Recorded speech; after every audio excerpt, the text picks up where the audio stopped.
My childhood photo was turned to the wall, the leash was hanging from my old doorknob of red nylon, teeth marks frayed along the handle. A brass tag shaped like a bone swung as the hallway air shifted, engraved with the name, Cody. No one said anything. Grace stood in the hallway in my robe. The cream one I got from Dad the last Christmas before he died. Her wet hair dripped onto the collar, and she didn't flinch. She just yawned and said, "Hey, you're early." I wasn't. My name is Genevieve Halpern. I'm 36 years old. I manage internal data inventory at a mid-size regional hospital in Michigan, mostly archived requisitions, system access logs, and intake irregularities. It's not flashy. But I know when something is filed wrong.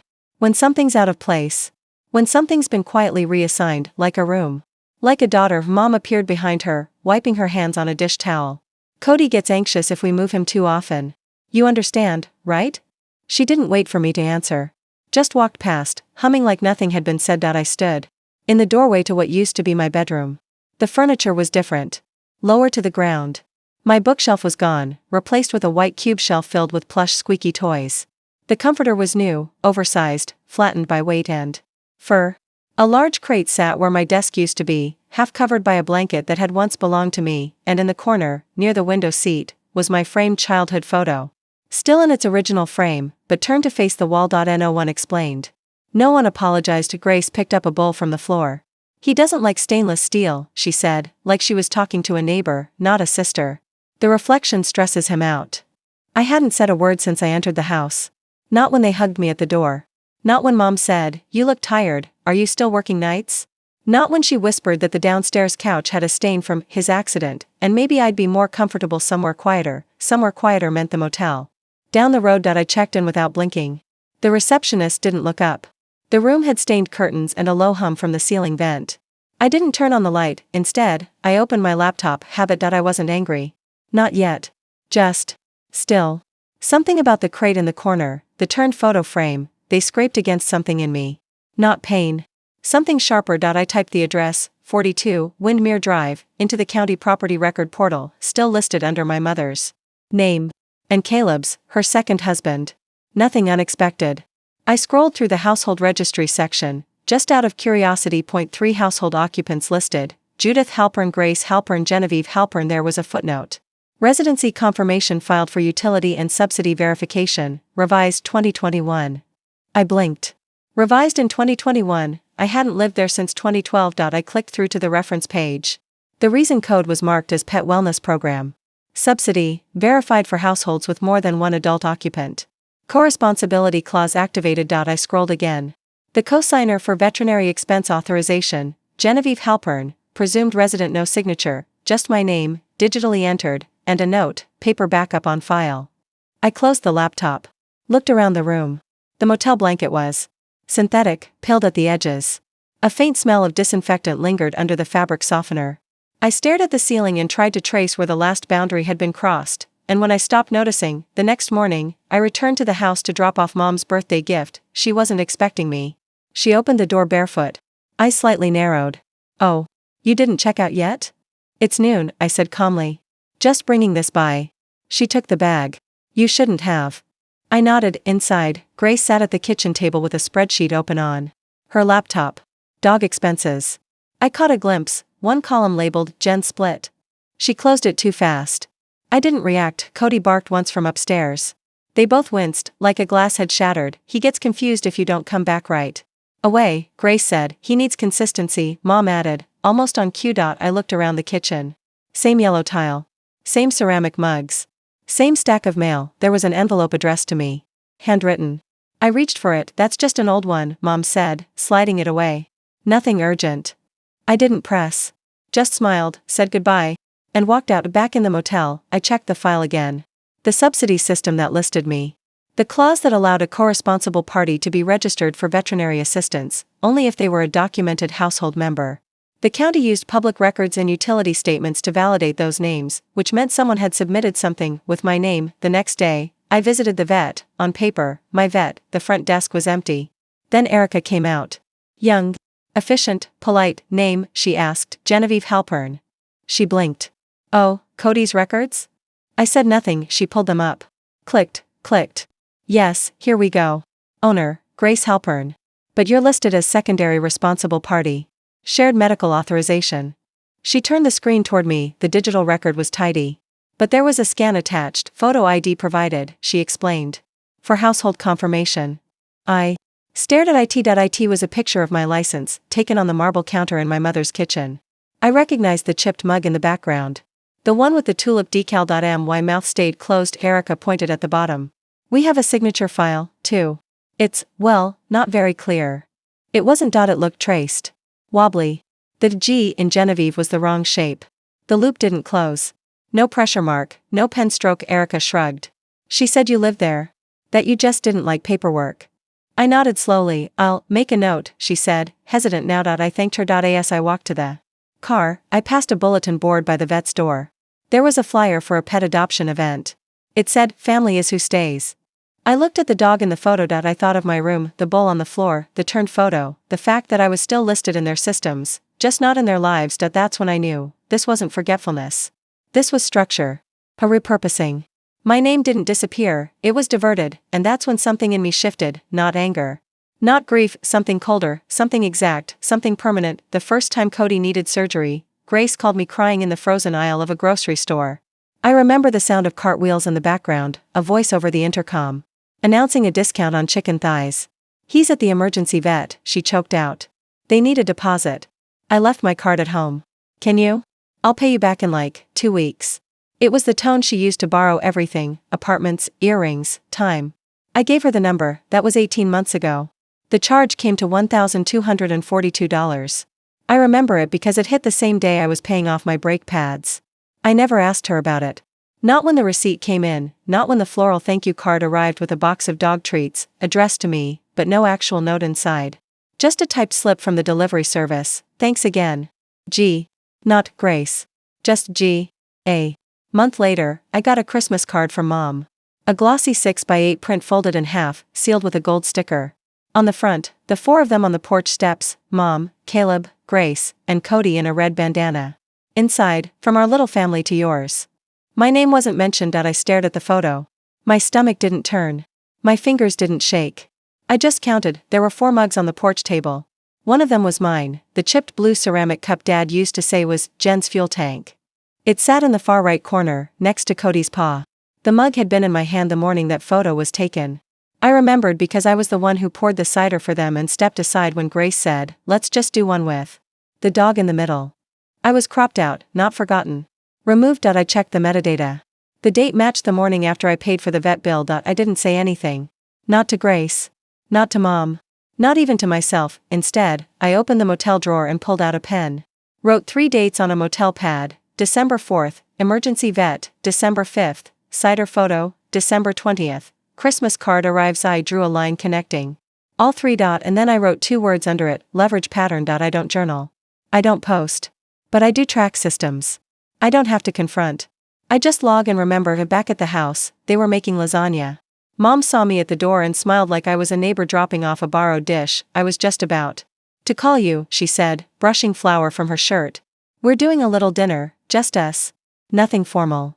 Just you, I echoed. Grace came around the corner, holding a wine opener. Cody's having a hard day. Too much noise sets him off. Mom said, "You don't mind, do you? It's better to keep things simple." I looked at the table. There were 5 chairs, but only 4 places set, and in the 5th spot, mine, was Cody's ceramic treat jar. Blue. Labeled in cursive. Good boy. I nodded once and stepped back. I left your gift on the bench, I said. Thought I'd get out of your way.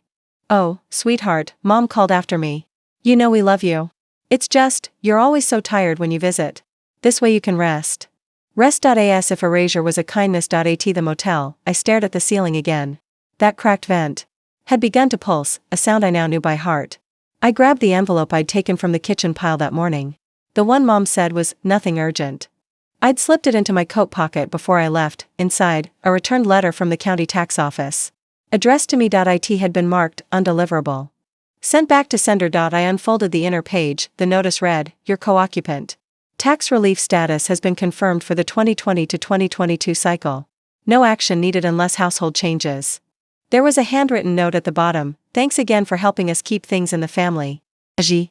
Judith.my mother had signed me into a co-resident tax benefit plan. For a house I hadn't lived in since I was 24. With my name. Without my knowledge, I stared at the page until the ink blurred. Then I folded it and slipped it back into the envelope. I didn't confront. I made a phone call. The county line was busy, but I left a voicemail. Asked for public confirmation protocols. Told them I believed my name had been used without consent on a housing assistance form. I didn't. Accuse. I just requested procedure. The next day, Grace texted me a link. A slideshow from her year in review blog post. The banner read, Halpern Family Highlights. Photo after photo, birthdays, pumpkin patches, Cody in a party hat. Grace in 5 different outfits. Mom planting tulips. Caleb grilling. Cody again. I wasn't in a single one. But in 2 frames, background shots, blurry, I saw my outline. A shadow walking past the grill. A hand setting down a bowl. The edge of my skirt, invisible labor. Documented absence. At the end of the post, she wrote, We're so grateful to the people who helped make this year possible, especially those who show up in quiet ways. I closed the browser. On my motel pad, I added a 4th date, blog post, Jan 3 RDN a 5th, tax co-residency confirmation, Dec 20th. Then a note, they use me best when I'm not there. That night, I called my credit monitoring service. Checked. For open accounts. No new loans. No hard pulls. But 2 soft checks from a veterinary financing company. Dated 6 weeks apart. 1 approved. 1 pending. Name used, Genevieve Halpern. Address, 42 Winmere. I didn't call Grace. I ordered a new lock on my credit file, then I emailed myself a subject line, start pulling household systems. No emotion.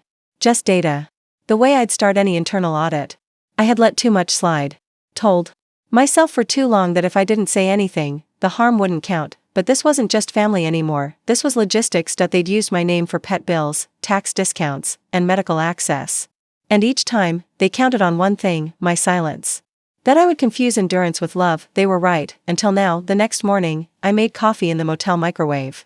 Stirred in powdered creamer. Sat at the chip desk and opened the photo again, the Our Little Family card. I zoomed in, tracing my hand where it had been cropped. The edges were jagged, not professionally edited. Sloppy. Like I was never meant to be seen clearly anyway. It was never about removal. It was about redirection. The use of my image, my name, my quiet compliance, and then reshaping it to fit their version of family. One where I was present enough to be useful. Absent enough to be rewritten. I dressed and went back to the house. The front door was open. Mom was already trimming tulips at the kitchen table, a bowl of lukewarm water beside her. Grace sat on the couch in leggings and a sweatshirt that used to be mine. The sleeves were too long for her. She didn't roll them back again. Mom asked, voice light. We figured you'd head out early. I forgot something, I said. It wasn't ALIE. My old desk drawer was still intact, even if the room had been gutted and scented like dog shampoo. I opened it. Found nothing I'd left behind. But the shape of the drawer bottom, slightly warped, from when Dad spilled tea into the hinge, was still there. That warp had outlived him. And me, apparently. Grace appeared behind me, holding Cody's leash. Are you gonna be around later? He gets weird if he smells someone new and doesn't see them again. I turned to face her. Am I new? She blinked, then shrugged like it was a joke I'd failed to deliver properly. I didn't answer. I went downstairs. Not out of anger, out of necessity. At the kitchen table, Mom was flipping through a veterinary pamphlet. I recognized the front. It was from the same clinic where Erica had pulled my information. You've been using my name, I said evenly. Mom's fingers stopped moving. She didn't look up. For what? The co-payment program. The tax filings. The emergency. Vet bills. A long pause. Then, gently, Grace told me you'd offered to help. After Dad. That you wanted to stay part of things in your own way. She folded the pamphlet and tucked it under her arm. You're so far away now. This was just easier. The systems don't care. Why should you? She walked to the sink and turned on the water like the conversation was over. But something in her expression, flat, rehearsed, told me this wasn't the first time she'd said those exact words. That wasn't a slip. It was a script. Later that day, I returned to the vet. Erica wasn't at the front desk this time. Another girl, maybe 20, pink highlights, chewing gum, took my name. You're Cody's, a guardian? That word made my throat tighten. Something like that, I said. She pulled up the profile. We can't give you medical files, but we can show you what's on record for verification. She tilted the screen. It was the same scan as before. My driver's license. Slightly tilted. A shadow in the corner of the photo, not a hand. A paw. Cody had stepped on the counter while they were snapping the image. The blur of his fur was just visible in the lower corner. You keep that on file? 4. Multi-residency confirmation, she said. We also have a form. Can I see it? She frowned. Technically, yes. But I need to redact payment info. She printed it and slid it across the desk. I picked it up slowly. The signature field said Genevieve Halpern. The G was wrong. The loop was closed too early, and the cross on the T in Halpern was drawn with a second pass. Not instinctive. Not fluid, forged, but that wasn't what made me pause. The table in the photo, the background of the scanned ID.it wasn't a counter after all. It was my old desk, the one Grace had moved into her home office setup. Still had the scratch where I'd carved a compass in 8th grade. I'd traced that mark with my thumbnail for years. That shape had been behind my ID in the photo. They hadn't just used my name. They'd used the place I left behind, the object, the setting, the residue of who I used to be, as set dressing for fraud. I held the paper lightly. Didn't react. Didn't raise my voice, just nodded and thanked her. Outside, I sat in the car and opened my notes app. Added, photo of license taken on my desk, Cody paw in lower corner, signature traced, not written, location, her house, not mine, table proves possession and intent. I didn't call anyone. Not Grace. Not Mom. Not Caleb. I drove to a local notary I remembered from my last visit. Asked if she could witness a verification of name usage and signature mismatch. She said yes. You contesting a will or a loan? She asked. Neither, I said. Something dumber? She laughed. It's never dumb when it's personal. I signed the affidavit. She stamped it. I placed it in a folder I'd started the night before, now labeled in quiet black pen, Windmere Residency Dispute, personal use only. That night, I sat in my motel room and stared at the wall. I didn't feel betrayed. That would have required trust. Animal care. They'd tied me to the dog again. Who filed it? I asked. She turned the screen. Judith Halpern, filed digitally. E-signed. Underneath, a photo of my license again, but this time, there was something new. The address listed on the form wasn't mine. It wasn't even the motel.it was a duplex I hadn't lived in since 2011, a rental near my old job. Long torn down. I stared at it for several seconds before asking, why that address? Lenora shrugged. Old leases are harder to disprove than new ones. And that address still had you listed in a voter roll from before the demolition. They'd used a ghost address. A building that didn't exist. To preserve a narrative where I lived nearby, just far enough to explain my absence, but close enough to justify using my name. I asked her to send me a full printout. She said she could only send the public portion, the benefit record summary. But she'd logged the internal flag for manual review. Do you want to file a fraud alert? She asked. Not yet. You waiting for something? I looked at her and said, I'm waiting for them to keep going. That night, I visited the post office. I'd noticed the cluster box near their house had been recently relabeled. One mailbox now had a printed sticker, G. Halpern. Not Grace. G. I asked the clerk for confirmation on authorized recipients at that address. Said I suspected misdelivery. He checked the system. Yep, he said. We've got 2 Halperns. At that address, Judith and Genevieve. You're already listed as a co-resident. How recently? 7 months. I nodded. What happens if someone files with a fake co-resident? I asked. He tilted his head. If it's intentional? That's mail fraud. The next morning, I checked the animal welfare site. A quiet little corner of the county website. One Grace would have found through one of her influencer brand grants. They offered partial reimbursements for pet medical costs, but only for residents living below a certain threshold, or households with at least 2 documented adults contributing to care. I searched the last fiscal year. 4 names matched. Judith Halpern, Grace Halpern, Cody Halpern, yes, they registered the dog's last name, and Genevieve Halpern. I clicked the request archive. It showed the breakdown: total billed, $4,228, subsidized, $1,920, justification, dual party contribution plus financial hardship, verification, co-residency attestation, signature on file. Attached was a blurry scan of the secondary contributor statement. Signature at the bottom, mine. Or rather, someone's imitation of mine. This one had overcorrected. The G was looped too hard. The E was disconnected. The V wasn't mine, it had a straight tail. I don't write like that when I'm calm, and I don't write at all when I'm being erased. That afternoon, I printed everything, not in a rush. Just slowly. Then I emailed Lenora. Subject line, fraud filing request, phase 1. I attached the photo of the animal subsidy, the vet billing sheet, and the housing occupancy entry. She replied within the hour, filed. Will notify compliance office. Let me know if you want to elevate this to civil fraud proceedings. I didn't reply, but I opened a new folder. Labeled it, Halpern, Dog Phase 1, Exposure. Later, I returned to the house, they weren't home. I walked to the back porch, leaned against the rail, and waited. Cody barked once from inside, the porch light flickered on. I didn't go in, instead. I slipped a sealed envelope through the mail slot. Inside was a single sheet of paper, the reimbursement breakdown. I'd circled the word, contributor, in red. Then taped a sticky note on the front, you didn't even spell my name right. 2 hours later, Grace called. I let it ring, then Mom texted, we should talk. Things are getting exaggerated. I didn't answer. That night, I rechecked. My credit freeze. Still secure, but there was a soft inquiry listed from a pet wellness financing group, dated last week. They were still applying, still filing under my name, even after the motel. Even after the envelope, they hadn't stopped. So I wouldn't either. Mrs. Edna Boyle didn't say hello. She opened the door with a sigh already half formed in her chest. I was hoping I'd see you, she said. Hold on. She returned, holding a cardboard shoebox. The kind you'd used to pack last minute from a hallway closet. She pressed it into my hands and closed the door before I could ask a question. Inside, 12 envelopes. All unopened. All addressed to me. They were postmarked over the last 18 months. Electric Company, County Assessor, Animal Welfare Services. The handwriting was not mine. It was Mom's, the loose, looping kind she used on Christmas cards and condolence notes. One envelope had a red stamp across it, final notice. Another said, review required before renewal. I opened that one first. It was an invoice. From the city's residential grant office.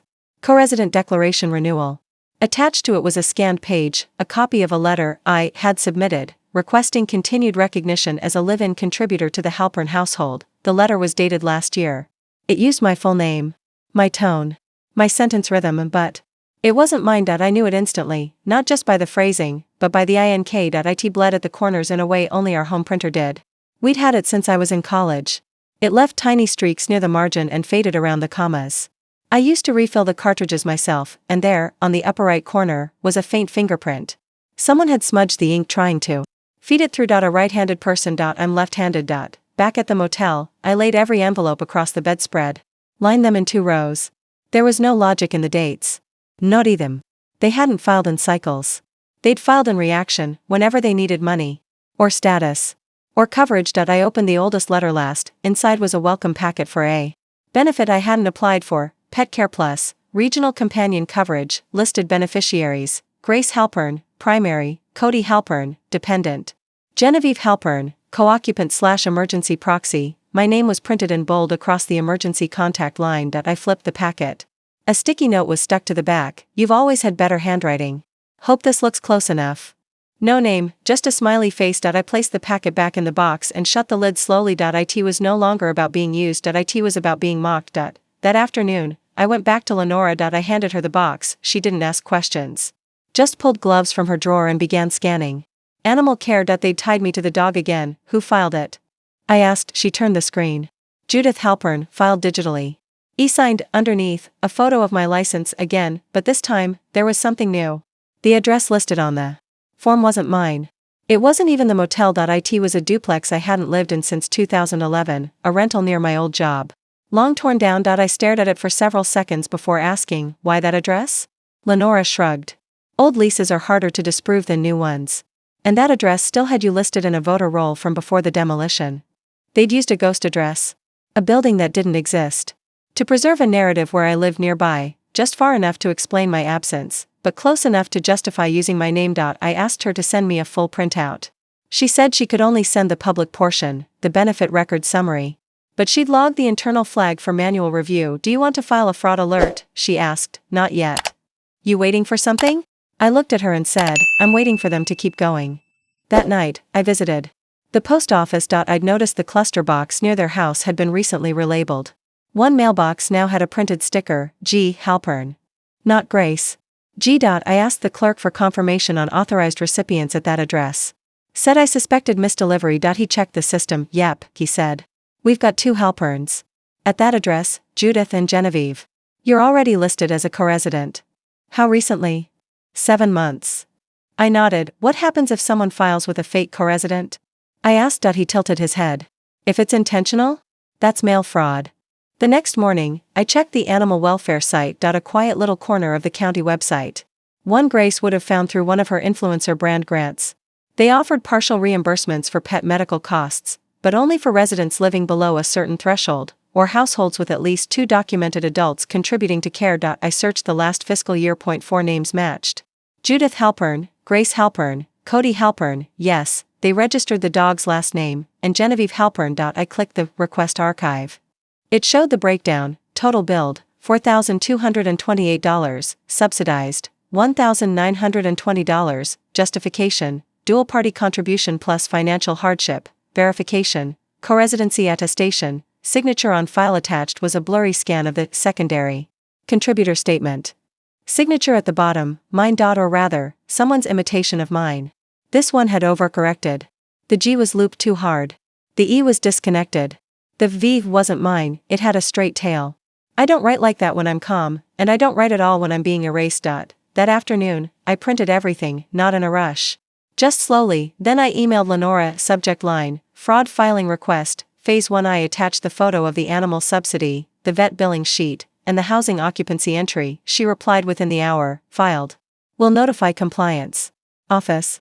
Let me know if you want to elevate this to civil fraud proceedings. I didn't reply, but I opened a new folder. Labeled it, Halpern, Dog Phase 1, Exposure. Later, I returned to the house. They weren't home. I walked to the back porch, leaned against the rail, and waited.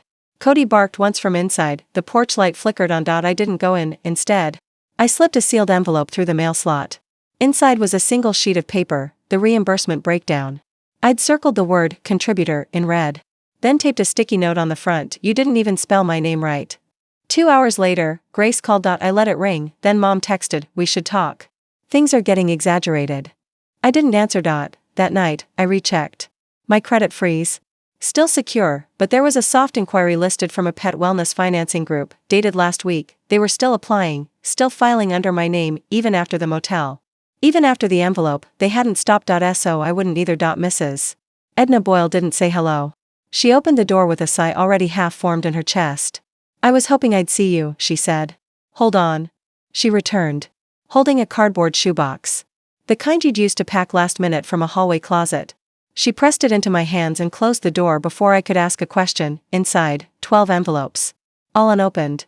All addressed to me. They were postmarked over the last 18 months.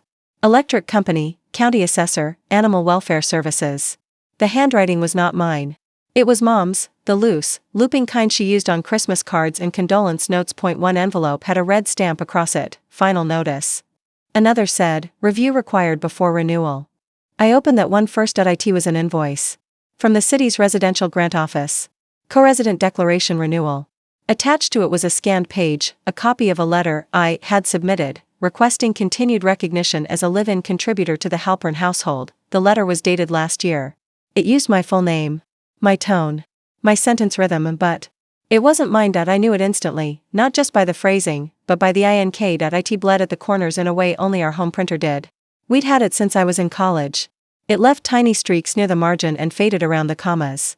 I used to refill the cartridges myself, and there, on the upper right corner, was a faint fingerprint.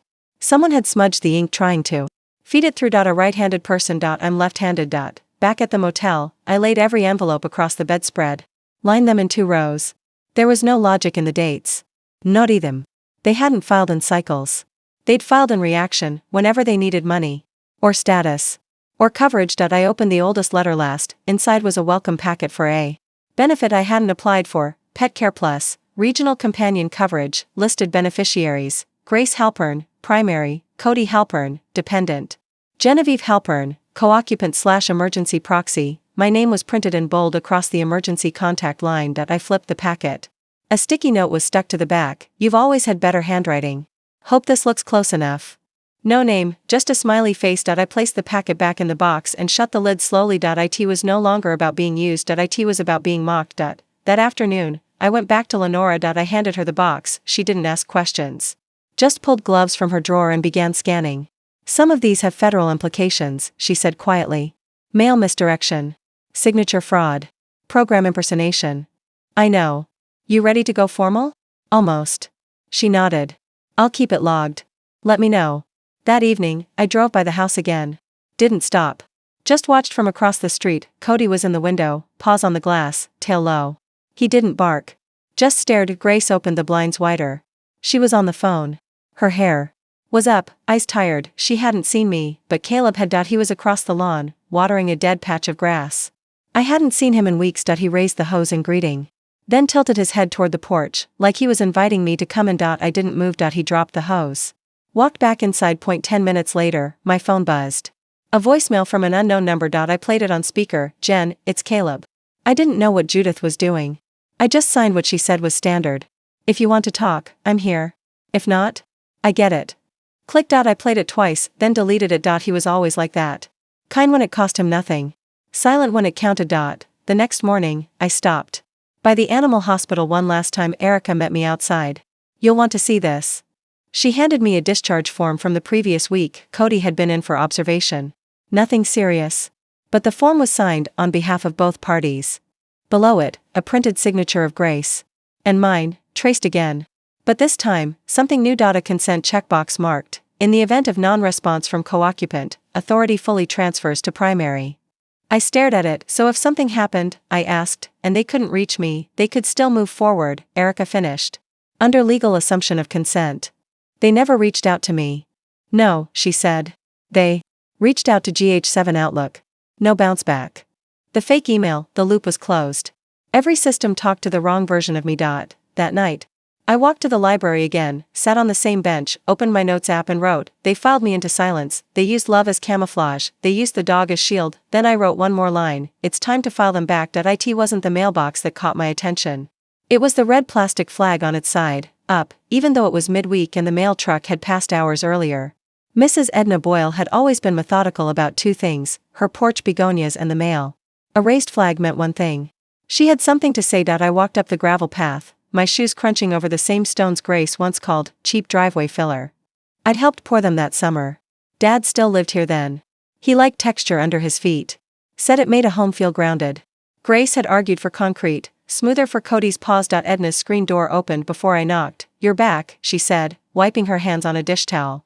Told Harold you'd come before the dog ruined everything. I didn't ask how she knew. She always knew. I've got something for you, she said, and shuffled toward her kitchen. I waited in the front room. Same velvet armchair. Same clock ticking slightly out of sync with itself. That house never changed, only people did. She came back holding a thin envelope. No return address, already opened, got delivered here last month by mistake. Water company never updated the address proper, so I've gotten your stuff before. Usually I toss it on your folks' porch, but this one felt off.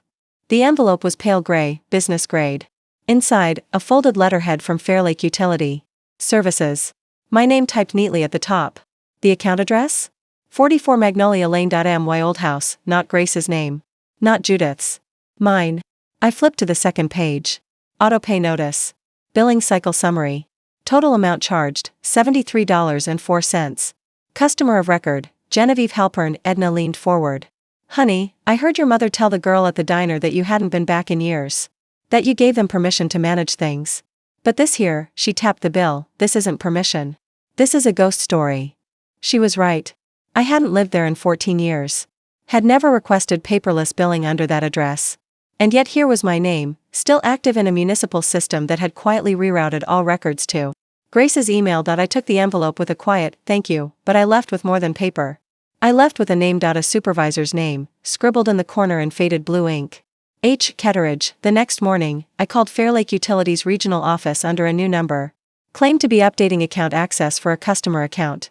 When the rep hesitated, I used the exact phrase Edna taught me decades ago for getting past stubborn desks. He told me to call directly. I was transferred in seconds. Ketteridge wasn't available, but his assistant was. Yes, she said briskly. Genevieve Halpern, address Magnolia Lane, listed as co-responsible party. Shared utility authorization filed 3 years ago. Filed. Not requested. Can I get a copy of that shared authorization? I asked. There was a pause. You'll need to verify both ID and signature. So I did. I faxed in my current license and let her compare it to whatever forged relic they'd used. A day later, I got an email, authorization revoked due to mismatched signature. Please confirm if you would like to open a fraud inquiry. I didn't answer yet. Instead, I printed the authorization. The signature at the bottom was mine, but only in shape. The handwriting lacked pressure. There were no indents, no curves that matched my real writing. It looked like someone had drawn my name from a memory of how it used to look. That was Grace's version of love. remembering things just enough to repurpose them. Later that afternoon, I visited the public library where I'd once spent Saturday mornings cataloging state tax guides for fun. Lenora had shown me how to find the state-level housing exemptions linked to utility records. Now I used that same portal to cross-reference Grace's address with state subsidies. There it was. Taxpayer ID ending in 1176. My number. Still listed. As a co-resident for purposes of water, sanitation, and minor energy deductions. Someone had built a web of minor lies, small enough to seem accidental, large enough to fund a life, and that's when I remembered something else Edna had said weeks ago. About Grace at the diner. How she'd told someone, "My sister's not coming back." She said the place depresses her. I pulled the county property archive again. 3 weeks before my arrival, a statement had been filed. Primary historical resident, G. Halpern, no longer maintains intention to return. Grace had submitted it. Along with a notarized note. The signature on that form? Not mine. It was Caleb's. I'd forgotten what I left behind when I walked away from that house. Not just a room or a family dynamic, but legal ambiguity. When I moved states years ago, I never formally transferred my name off any co-owned records. Back then, I thought letting go quietly was safer. Cleaner. Now I realized, silence had become currency. And they'd spent mine until it hollowed out. Everything. At sundown, I drove back to Edna's and left a bag of seedless grapes and a folded thank you card at her porch. Inside, tucked flat against the crease, was a duplicate of the utility bill with her name circled under neighbor witness. To delivery error. She'd know what it meant. Then I called Lenora. I need to know what happens if a person uses a fake co-owner's name to secure housing perks. Not big ones. Just enough to get property status. She paused. You're talking homestead fraud. And if the fraud extends to someone filing under a veterinary program that gives tax breaks for animals kept at home? She whistled softly. You're looking at layered benefit fraud. Pet, property, and utilities? That's stacked. Can you help me pull the filing chain? Already logged in, she said. I hung up with only one word on my tongue. Not revenge. Not anger. Reclassification. If I wasn't a resident, they'd claimed. If I'd given up my place, they argued, fine, then I wouldn't just reclaim the house. I'd remove them from my past entirely. And make sure the systems they fed on would lock their mouths shut. The water shut-off notice wasn't addressed to me, not really. It came in a plain envelope, marked Final Warning, with my name printed above the property address. The same property I hadn't lived in for 15 years.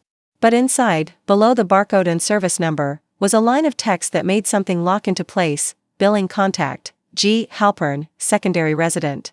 The date was 3 months after I'd moved out for college. The note in the margin read, verified by landlord's signature. The signature was my mother's. Looped and deliberate. She had signed under landlord. That word. I folded the paper back with calm fingers. Calm was easier now. Every new record didn't shock me anymore. It clarified. I wasn't just erased. I was installed. As the foundation. As the cover. As the reliable ghost beneath their fantasy life. The water bills had been linked to me since I was 17. Not legally binding, not in court, but enough to generate a consistent digital profile. Enough to build trust with the township. Enough to use my name for rebates, exemptions, and the household pet wellness program. They didn't think I'd look. At the county archives, I requested public access to household energy rebates over the last 10 years. The woman at the desk didn't blink when I gave the property number. She printed the list in under a minute. There were 9 rebates total. All claimed under Genevieve Halpern. That was the first domino. I called Lenora from the library parking lot. She picked up on the second ring. I'm ready, I said. You were right. I usually am, she replied. Come by tomorrow. I'll show you how to pull the owner status override. The next morning, we sat shoulder to shoulder in the cramped records room at the municipal building. I brought coffee. She brought a login that shouldn't have worked, but did. The screen was pale blue, split into columns. Owner. Beneficiary. Resident. Taxpayer. Watch this, she said. She scrolled down, tapped a small icon next to my name. It opened a string of identifiers: Social Security match, employment verification, low risk, taxpayer profile. You're the reason this household qualifies for public service rate protections. I don't live there. I know. But the system doesn't. Because your name has never been removed. She clicked, report inconsistency. A new form opened, one that didn't go to Grace. Or my mother. Or even the household file. It went to the State Residential Audit Division. They used your name to build a firewall, Lenora said. Quietly. Now you're going to tear it out from the foundation. I waited 3 days before the first letter arrived at the Halpern house. It was a printed inquiry notice, not a full audit yet. But it included a temporary freeze on subsidy disbursement. That meant no more automatic deductions. No more discounted rates. And, soon, no more exemptions. Grace called me that evening. She didn't leave a message. Just rang 3 times. Then 6. Then once at 2:17 a.m. I didn't answer. The next day, Lenora forwarded me an internal notice, resident status flag triggered, identity use pending verification. The entire Halpern address was downgraded to under review. By then, I'd already been to the veterinary clinic again. Erica had prepared the files. She didn't ask questions, just slid them across the counter like they were overdue homework. The application for pet insurance was still under my name. But this time, I noticed something else. The email address listed for contact wasn't mine. It was 1 character off. jenhelp_earn22 at Outlook, a forgery. Not in content, in design. Someone had built an alias. Just close enough to pass. Just far enough to mislead. I printed it. Quietly. And said thank you. Mrs. Edna Boyle waved me down from her porch as I passed. She wore pink slippers and a cardigan that used to be my mother's. You coming home again, dear? She asked. Thought Grace said you didn't do holidays. I stopped. Just for a second. Did she? Oh, last fall, she said you were allergic to family drama. Mrs. Boyle smiled, not unkindly. She said the room was better off with Cody in it. That you like traveling now. I nodded. Could I ask something? I said softly. Do you remember if any mail ever came for me? That you held on to? She looked toward her little tin box on the porch. Well, not mail. But the waterman once dropped off a bill here. By mistake. Had your name on it. Your mother said you lived at the apartment above the florist. I thought that was odd. I smiled. Could I take a picture of it? She gave me the copy. It was wrinkled and faded, from 2 years ago. But in the corner, I saw it, G. Halpern, secondary resident, forwarding address, florist apartment #2B. I'd never lived there. That night, I submitted a formal fraud affidavit to the county tax board. Lenora reviewed it, line by line. We didn't use the word malicious. We didn't need to. Every supporting page, the mismatched email, the pet insurance log, the rebate forms, the signature variations, spoke for itself. The letter ended with a single line, I do not reside at this address. I have not resided at this address since 2008. I do not authorize the use of my identity in any capacity related to this property, its occupants, or its affiliated assets. We sent it via certified mail. And we waited. 3 days later, my mother texted me. Can we talk? I didn't respond. The next day, another text. There's some confusion with the mortgage renewal. Grace is upset. Please, General, we didn't know it would escalate like this. I did not reply. It wasn't about escalation. It was about pattern. They had never expected me to follow the line. From leash to bill to pet tag to email. They had never expected I'd remember the name of the energy provider. The old address. The misspelled email from years ago. They thought I would leave. They thought I always would, but I'd learned something in the years since they handed Cody my bed. Silence is not surrender. It's set up, and now, I had set up everything. The property review was active. The subsidy rollback had triggered. The insurance audits were open. The residency status was frozen. The foundation, the one they'd built from my name, was collapsing, and they still didn't know what came next. The door wasn't locked. It just hadn't been opened in a long time. Grace had left town for a wellness retreat, per her final public post, a filtered photo of her dog wearing a silk eye mask on a hotel bed, captioned, "We're resting after a rough patch. Be kind to yourselves." The comments were full of hearts and virtual hugs. No one asked what happened. No one knew I'd changed every lock in the house. Legally, the house still smelled faintly of her, citrus conditioner, artificial vanilla, and pet shampoo. But now the furniture was covered in sheets. Her shoes were gone. Her framed photos stacked neatly by the curb. She hadn't taken Cody. He sat in my old bedroom, the one with the hardwood floor she'd painted pastel blue and renamed Cody's Sanctuary. There was a paw-shaped welcome mat. A mini humidifier. A framed quote, "Pets are children we choose." I stood in the hallway for several minutes before I stepped inside. He didn't bark. Just looked at me, ears half raised, confused. I set a bowl of water near the wall. No gestures of forgiveness. No misplaced emotions. Just care, simple, clean, unbranded. Then I walked past him, to the closet door. Inside, behind a stack of leashes and spa-grade dog blankets, was the box I'd mailed to myself. Return address, E. Boyle. I opened it slowly. The original water bill with my name scratched in, the false insurance document with 2 inks and no pressure line, the half-burned envelope I'd found tucked behind the radiator with Genevieve H. in my mother's print, and at the very top, a sticky note, folded 4 times, pressed flat, from Caleb that he hadn't said a word when I left the house that night, just placed it in the laundry basket, under a blanket. I found it weeks later when the laundry room was being cleared. His handwriting was oddly steady. Only 5 words, she did it to your father. I hadn't thought of him in years. My real father. The one who vanished from our lives when I was 13. Judith told me he walked out without a word. Grace said she barely remembered him, but I did. He used to sort receipts by color, and now, in that sticky note, was the first confirmation that maybe he hadn't disappeared. Maybe he had been erased. That wasn't part of my plan. But it explained. The vehemence. The pattern. The polish on Judith's surface that always felt like it was hiding something burning. So I scanned the note. Photographed the box. Logged it into the folder I kept on a flash drive taped to the underside of my desk drawer, and then, without touching anything else, I closed the door to my old bedroom. Cody followed me into the hallway. Quiet, slow. Not looking for affection. Just not used to being alone. I left the house an hour later and walked across the street to Mrs. Boyle's, where we'd agreed to have coffee. She smiled when she saw me. You remembered the key? I held it up, the original house key.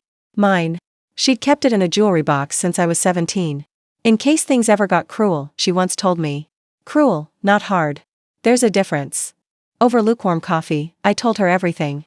The property reassignment. The revoked tax filing. The audit now quietly underway. I told her Grace was currently disputing ownership of a house she'd once claimed was just a family thing, and Judith had stopped responding to calls from the assessor's office. I didn't mention Caleb's note. That wasn't for now. She nodded through it all. Then leaned forward. Jen, she said, if you need someone to say it in public, that the room was yours, always was, I will. I'll testify. I'll sign. I remember the pink curtains. I remember the night you cried when your dog died and Grace said she wanted his bed. I stared at her. I never had a dog, I said. She paused. Oh, she whispered. Then, whose was it? Silence, and in that moment, everything sharpened. They hadn't just given Cody the room. They'd tried to erase the memory of the one before. The one I buried when I was 12. The beagle named Scout. The one who died while I was at camp, and Grace had taken the leash, the food bowl, even the vet record to keep for herself. The betrayal hadn't started last year. Or 5 years ago. It had always been there. I had just learned to quiet myself faster than they could. I left Mrs. Boyle's with a pen, a recorded statement. And her notarized letter. I mailed it straight to the regional estate board, and that was the final nail. Judith and Grace didn't lose the house because of the taxes. They lost it because the room had been declared a manipulated site of inheritance transfer. Because the dog named Cody had been used to justify occupancy of a space that legally belonged to someone else. Me, and with that, the mortgage defaulted. The tax relief was revoked. And every benefit tied to household dependents gone. Grace moved states within the month. Judith sent one last email. I wish you'd just asked what you needed. We would have helped. I never responded. Cody, strangely, stayed in town. Adopted by the family next door, the little girl with asthma and the father who built ramps in the backyard. Sometimes I walk past and see him sunbathing. He doesn't look up. He's finally in the right place, and me, I'm elsewhere, not far, just different. Somewhere with quiet mornings and no names on the mailbox but mine. I used to think staying silent made me strong, that if I didn't react, didn't protest, didn't need acknowledgement, I'd win some invisible moral game. But silence is just a mask. And masks rot if you wear them too long. They used my stillness as a surface to build their lies. And when it cracked, they called it betrayal.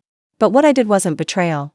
It was correction. The lesson isn't that family will hurt you. It's that some people dress their cruelty in comfort, and if you don't mark the boundary, they'll turn your absence into their blueprint. I marked mine, with names, with dates, with rooms, with keys, and I'll say this to anyone still waiting for someone to see them: you don't need to shout to be heard. But you do need to speak, in the language they can't deny. Proof.so speak it, and if this story reached you, not because it was loud, but because it was real, then stay with us, subscribe. There's more than one way to reclaim a name.